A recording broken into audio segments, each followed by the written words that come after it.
A driving theme of Republican Party politics circa 2020 is consolidation.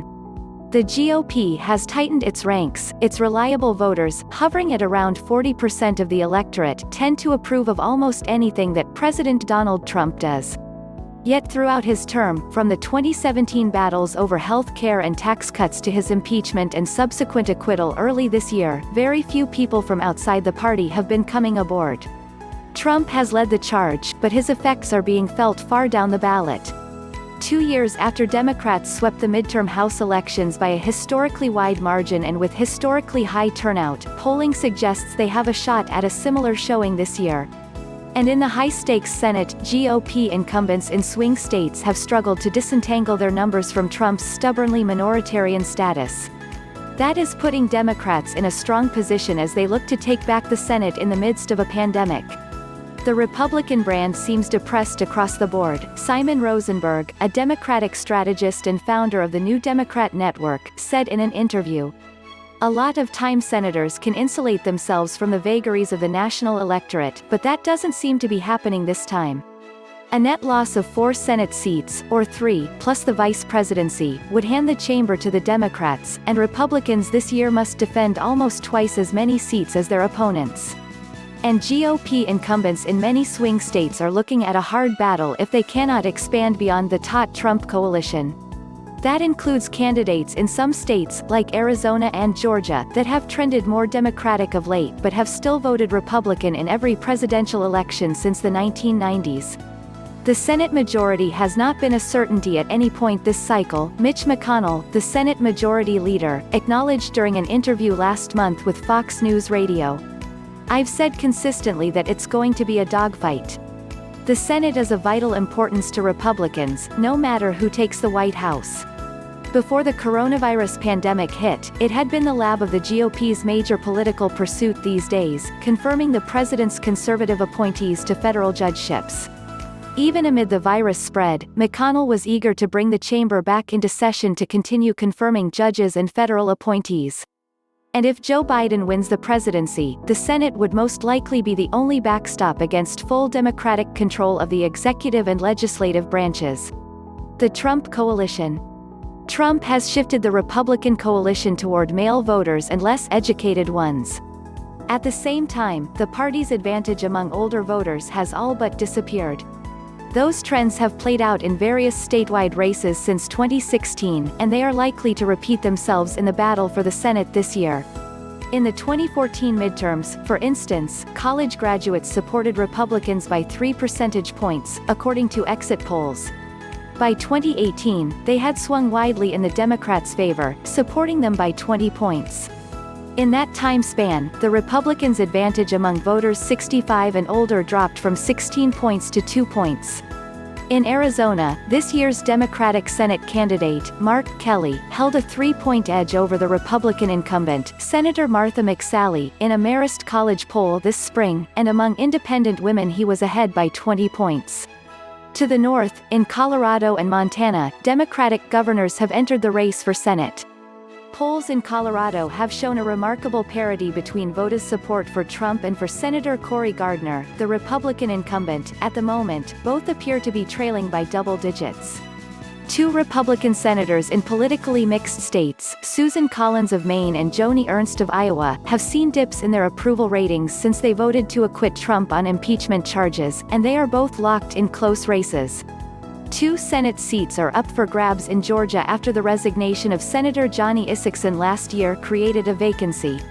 An increase in voters of color, particularly African Americans, has combined with a softening of Republican support in the suburbs to create a new opportunity for Democrats.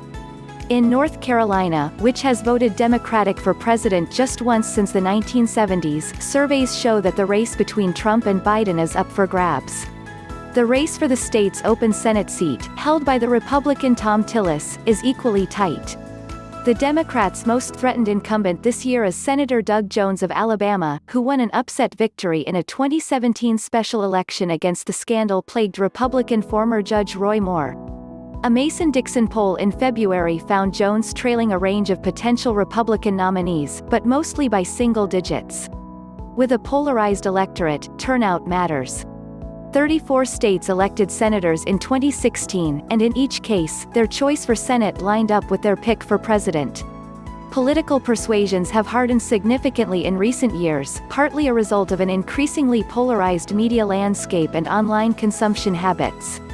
Lee Mirengoff, who runs Marist's Polling Institute, said the starkly partisan nature of Trump-era politics had changed the way elections must be fought. "We're so polarized that there's no trade-offs going on, there's no persuasion, so it's all about the turnout and the enthusiasm," he said. In this regard, Trump and Republicans see room for hope. In key early voting states this primary season, Republican turnout was strikingly high, considering that the party's presidential nomination is uncontested this year. And GOP voters remain more motivated to vote in November than most Democrats, according to recent polls, although that trend could reverse itself as Biden amps up his campaign in the summer and fall. The registered electorate leans more Republican than the general population by a few points, and the Electoral College adds to the Republican tilt by increasing the influence of rural states.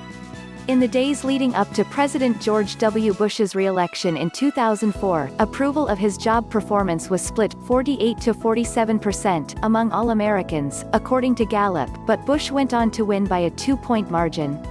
Republicans also outpaced Democrats by 2 points in House elections nationwide that year. In 2012, President Barack Obama beat Mitt Romney by 4 points, shy of his 7-point Gallup net approval rating just before the election, more evidence of the electorate's crimson tint. This year, Republicans are looking to a similar calculus. Trump's approval rating has yet to hit 50% in most major polls, a first in modern history, but it has generally remained in the 40s. If he finishes the campaign strong, he could feasibly eke out a win despite minority approval, as Bush did in 2004. That would most likely provide some coattails to Republicans running for the Senate, given the lack of variation in people's voting habits nowadays. When turnout matters, access matters, especially in a pandemic. There is another complicating factor that could play to Republicans' favor. The very process of voting during a pandemic is different from voting in normal times. While the electorate always skews a little bit more affluent and white than the population as a whole, access to the ballot may be particularly limited for voters in urban areas hit hard by COVID-19, and in areas with large populations of people of color who are disproportionately affected by Republican efforts to limit access to the ballot. There's an open question about what kind of electorate you're going to be seeing in the fall. Kyle Kondik, the managing editor of Sabato's Crystal Ball at the University of Virginia Center for Politics, said in an interview, "Many of us prior to the public health crisis were expecting a turnout probably higher than 2016, at least in a lot of places. Interest in politics was high, the midterm elections had a historically high turnout. All of that has been scrambled now, as demonstrated by the experience of Wisconsin's fractious elections in April, when all of Milwaukee was left with just 5 polling places serving a city of 600,000.